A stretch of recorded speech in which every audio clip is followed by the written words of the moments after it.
and welcome to Women in Conversation, a program that we hope will be both informative and innovative.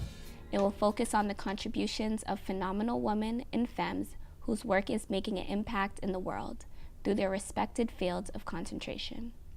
Women in Conversation will bring you many of the influencers and activists that are working on developing strategies and programs that will add a much needed voice to the broader conversation.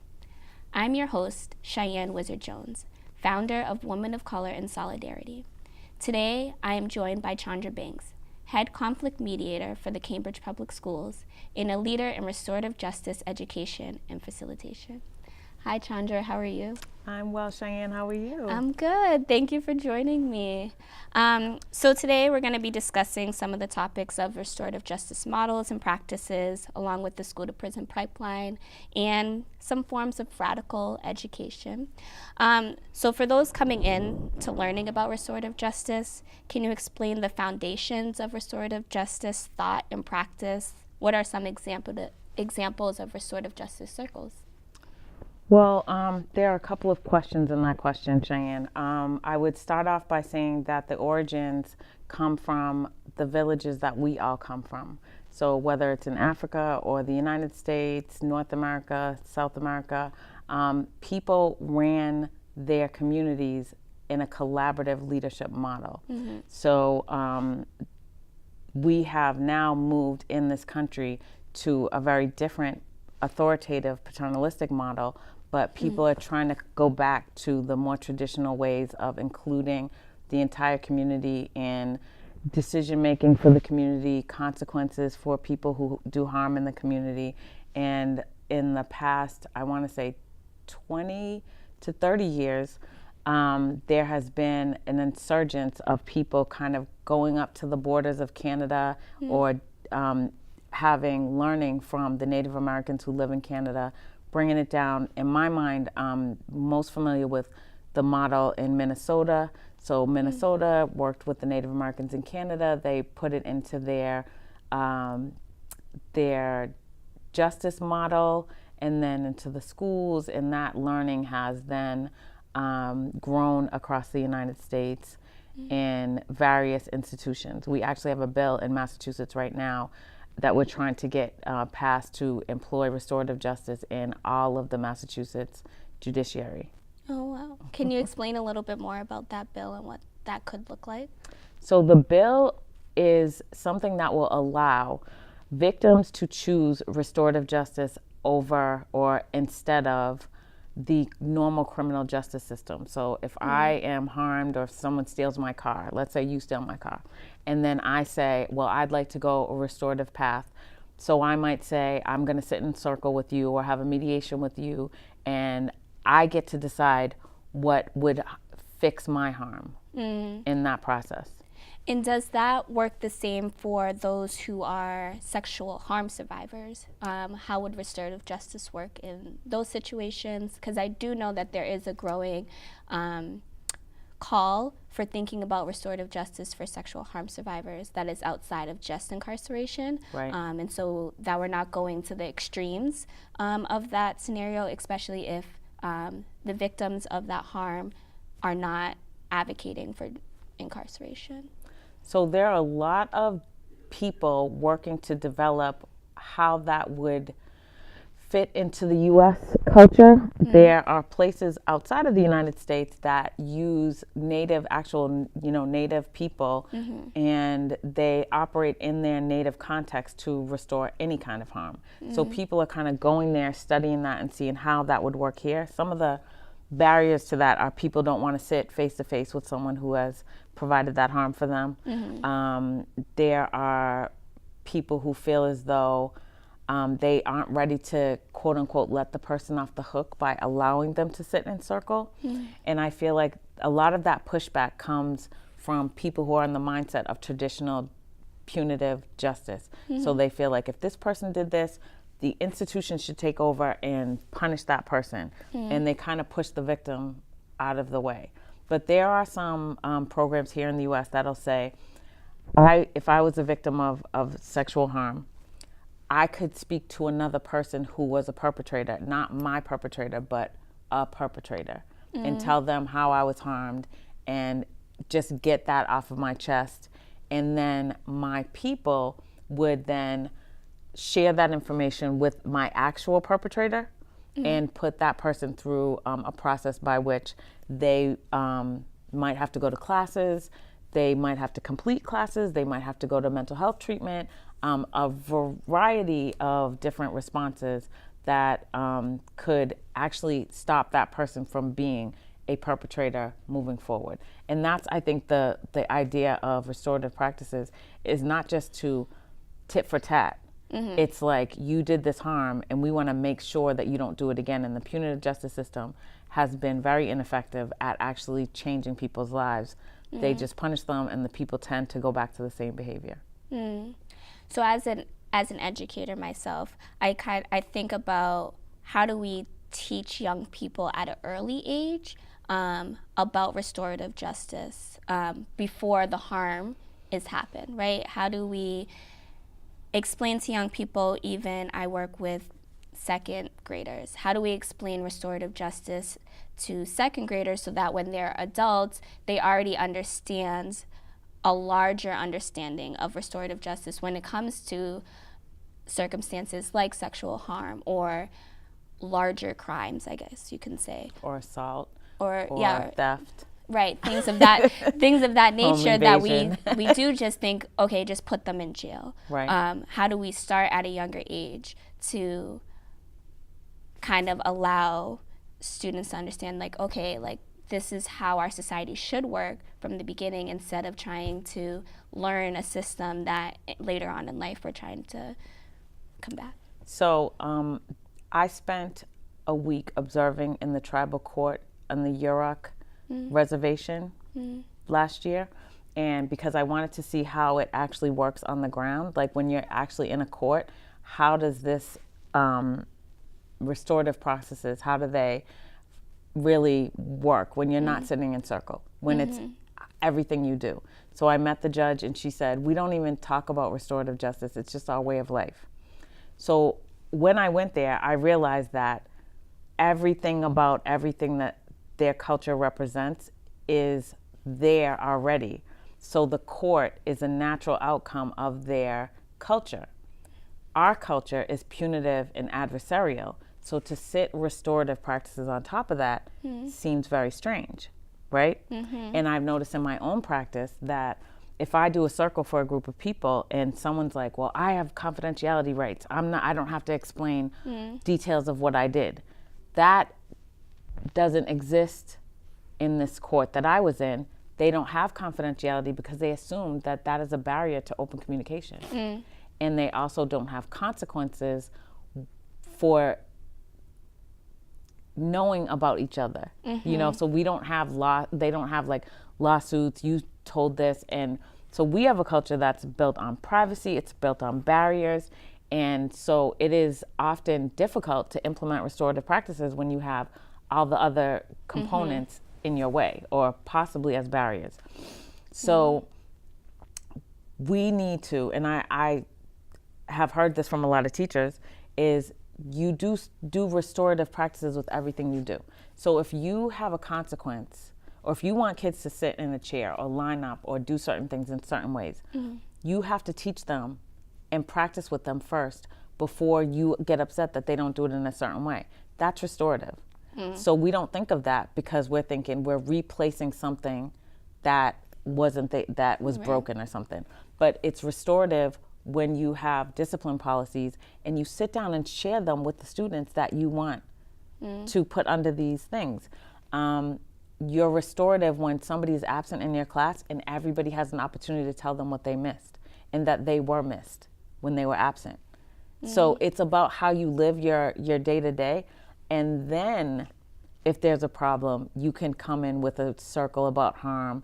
If you establish respect, care, empathy in every part of your day, then it's not just, okay, something went wrong, let's pull out our restorative justice circle and do that, because people are always used to sitting in circle. They say they have birthday circles, they have welcoming circles. So it shouldn't be a practice that you bring out to replace discipline. It should be a way of life from the minute the child walks in the door, and I sit in circle with my family and with my kids. Yeah. So it's a lifestyle for me, and it's still a work in progress.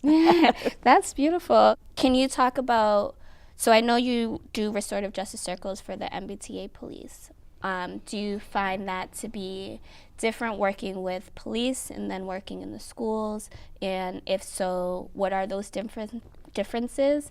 And how can we, again, think about restorative justice circles in these institutions that some might say are oppressive as well, especially for Black and brown folks, like the incarceration or the police system and so forth? Right. I think some similarities are people who have been given the authority to punish people have a hard time stepping away from that when that was their career and that's what they decided to do in life. And they grew up thinking, I'm going to be a police officer, I'm going to be a disciplinarian or a teacher. They kind of have that value inside of them that if things go wrong, I'm going to, punish you.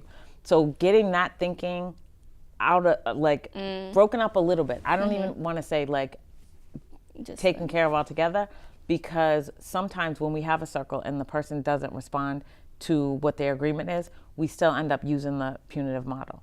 So if we have a circle and someone says they're going to reimburse a person over a few months and they don't reimburse that person, then it goes into the court. So that's what the criminal context. And when it comes to schools, same thing. If someone harms a teacher or another student and they say I had an actual situation where someone had to write 3 essays over, I want to say April vacation, about 3 topics that came up in the harm that they did. Now, if he didn't turn that paperwork in, it would go back to the expulsion hearing that was already waiting for him initially. So we don't want to say we're never going to have consequences that are punitive, but we want to give people an opportunity, if they recognize the harm, if they can say, yes, I was responsible, yes, I did this, that they would have a chance to help with the healing on the part of their victim. And if they don't, it's back to the original process. So can you speak a little bit about reentry programs for Black and brown youth in the schooling system? I know you were talking about suspension or expulsion. What does reentry look like? And I think I say specifically for Black and brown youth because we know that suspension rates are extremely higher for Black and brown youth. And so what do you find to also be the gaps in our current education system that impacts those suspension rates? So I really have had some great experiences with reentry. Let's say 2 students, this really happened, got into a fight, pushing match inside of their English class. They were both suspended. They were referred to mediation. They did a mediation to get back into class, but then when they came back into class, they had to have a circle so that they could hear how what they did impacted their peers. And I think that is the learning, because when you're mad at another person, you're only thinking about me versus you. You're not thinking about all the onlookers. And we know from research that bystanders are impacted just as much as the people who are doing the activity. And I think what we were able to see is that the students are amazed that their peers are speaking about how, they're surprised at how they looked. The students who talk to them are very empathetic. They're not, you did this bad. They're, we understand you. We're the same as you, but at the same time, you're kind of interrupting our learning. So I feel like seeing these young people share wisdom with their own peers is amazing. Showing that they care about the people who are suspended. Like, we don't want you to get suspended. We're happy that you're back. If there's any other thing that we could do to help you never get into a situation like this again, that's important. And hearing young people actually express the importance of academics. Like, you guys were having this fight, and really, do we want to take away our academic time to do this? And that goes from AP classes to CP classes. The same response, the same empathy. Can you explain a little bit the difference between AP and CP, just in case people don't understand? I will, because it's super important, because restorative practices take time. And that's the one thing that people don't like. Punitive discipline is fill out a form and you're gone. Right. File that form and it's done, right? So restorative practices involve a lot of interviews of every person that's involved before the actual practice. And for an AP teacher to say, I'm going to stop, which, these are time limited and test heavy courses, to say we want to stop and do a circle, they are very conscious that this is a valuable expenditure of time. Everybody knows they're all trying to get this test. They're all trying to, the teacher's trying to get to the test. So that's high stakes, right? AP. And then in CP courses, you have not so high stakes, but it is also a situation where you probably have more students in the classroom and you have more Black and brown students in the classroom. And having an understanding of a community is super important. And they feel it individually, but then when they're offered that opportunity to be a little village inside their classroom, they definitely take advantage of it. And I feel like right now it's still very new to them. So they're like so excited that they get this opportunity to speak. And I feel like I've learned that human beings are a lot nicer than you might think by watching TV. People have some really nice things to say to each other, even when they're victims of crime at the MBTA. They see the person that committed the crime and they're like, I just want you to know, I don't want you to go to jail. I want you to understand that that was a short decision-making time for you and look at what could have happened to you. Right. So I'm really impressed with the humanity of people. That's great. And can you explain a little bit, I know we talked about the school system, we talked about restorative justice. Can you speak a little bit about the school to prison pipeline for those who might not know what the school to prison pipeline even means, or what it has looked like over the course of decades at this point, based on research? So I became aware of the school to prison pipeline when the Harvard Law School presented their findings in 2009.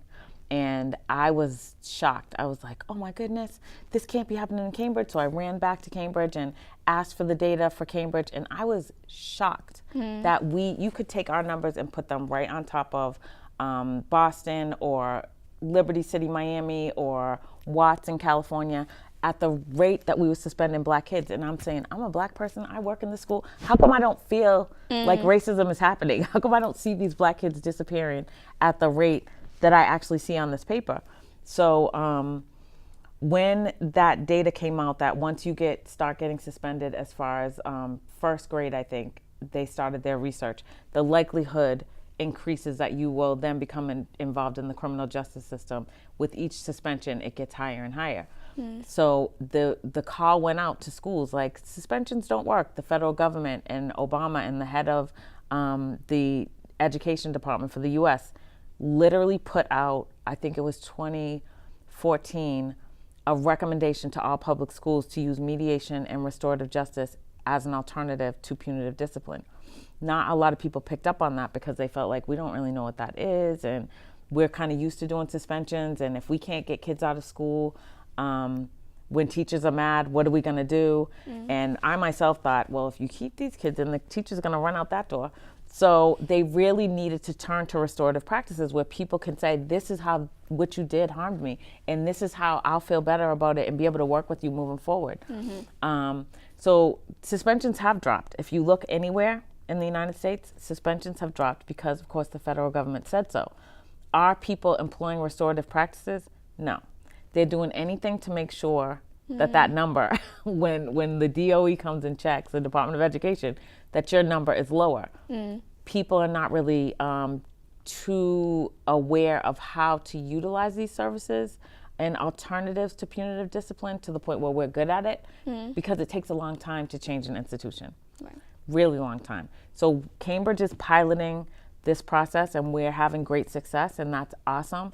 But it's by no means institutionalized yet. And I think this bill, when it passes, will help push the understanding that it's safe and it's something that you can do. Once it's a state law, people will probably believe in it more. But I get concerned when people are like, oh, well, suspensions are down, because then I ask the question, which most people don't, well, what are you doing? And if we're not teaching people new behaviors and letting them understand that what they do is not just an isolated situation. So one of the restorative questions is to the perpetrator is always, who was impacted by your actions? And so nobody usually asks about the people in the hallway, the people who saw it, the teacher, your mother had to come into the school, all these different things. So it causes you to have to think about your reactions and the real entire consequence of what you do. And is there a difference between public schools and charter schools or private schools? Are those numbers the same if Black and brown youth are entering into charter schools in Cambridge or elsewhere or private schools? Is it the same suspension rates that are happening, or are we just seeing it from like public school? I think I look at those three entities as apples, grapes, and oranges. If you're in a charter school, it's a different reason. There's a different commitment. There's a different institutional model. If you're in a private school, it's also very different. Public schools are kind of like, there's so many different people coming from so many different places. Making a plan for one group is very difficult. When you're at a charter school, the parents are making a choice. They're having to apply. They're having to pick it. There's a lot of things going on. So they're more likely to follow whatever the rules are that the school sets instead of trying to change it because they picked that. And with the private school, it's even more like that. They're shopping around. They're buying a product and they're spending their money on that product. So they're saying to their kid, whatever they're saying to you in that school, you better do it. And so it's more likely for those children to fall into line and not have the discipline problems that we see in the public school, where people feel more entitled to modify rules, get exceptions for their children, not accept what it is because it's public. So people are like, it's public, it's mine, I can change it if I want. If you go to a private school, you're not going in there to change things. You picked that school, you gave them your money because you like what they're selling. So it's very different to compare discipline models to each context. I sometimes wonder about the discipline models between public schools and private schools and charter schools, because also for myself, restorative justice looks like thinking about community agreements and guidelines and rules together within that community, instead of having to abide by something that's already there. And so I guess I wonder, what could like education systems look like for you in both private, public, or charter schools, where students are coming in, even if they are paying for the school and so forth, they still have a responsibility, or they still feel connected to the community in a way that they are creating agreements, they are creating guidelines that they abide by because they are in the process. Right, and I can't speak for, I can speak backwards from my experience. So I attended Buckingham, Brown and Nichols for 11 years, and I never saw a fight in my 11 years. People were just kind of like, you jerk, and that was it, because they already knew what the expectation was, and they were voluntarily submitting themselves to that process. In the public school arena, people don't necessarily read the rules. They just automatically go to the school that they're assigned to. And then when they get there, they might not like the rules. So I feel like it's the public school's responsibility to ask what the rules should look like, to respond to the community, because it is public. And you have different kinds of people involved, and you should be responding to what the needs of your population is. It should be much more flexible than the charter or the public schools, because it's the public. It's supposed to serve everybody who comes. And it's more complicated, it's very difficult, but that's why we should be sitting down having these conversations about what works and what doesn't. Because in the private school, if you don't like the rules, you can go someplace else. That's true, that is true. You know, so take your money and your child and say, I don't like this, I'm leaving. But in the public school, I think you should persist to try to get a program, whether it's academic or disciplinary, that serves the population that actually is in there, because we're members of the public. Do you have any final thoughts to share with our audience about restorative justice or school to prison pipeline, or what is a takeaway that you would like people to know about the work that you do? I think the final thought that I have that I really like to make sure that I get out is that restorative justice circles, processes are not normal to us, and people read it and think I'm just going to replicate it, and it's very colonial to adopt a piece of somebody else's culture and then bring it over to your house. Whereas if you don't have the whole study and the philosophy and the values behind it, it's not going to work any better than the discipline process. And people need to give themselves time to study thoroughly where it comes from and what it is before they just throw it at the problem. And we're kind of in a microwave society where people want to get trained in restorative justice really quickly and they want to implement it really quickly, and it does not work that way. It's not a microwave response. I appreciate it, and I appreciate you bringing in our Indigenous communities as well. I think a lot of times we don't include them in the conversation when a lot of our work is also comes from their communities and their thought and their practice. So I appreciate you bringing them into the conversation as well. Thank you, Chandra, so much. I appreciate it. Thank you, Cheyenne. I hope you enjoyed our maiden broadcast of Women in Conversation. I'd like to thank Chandra Banks for joining me in what was an informative and inspiring discussion. If you'd like to view this program again, you can check the 22 City View page on YouTube. For the staff of 22 City View, I'm Cheyenne Wyzzard-Jones. Good night. Thank you. That is true. The Native Americans don't get there.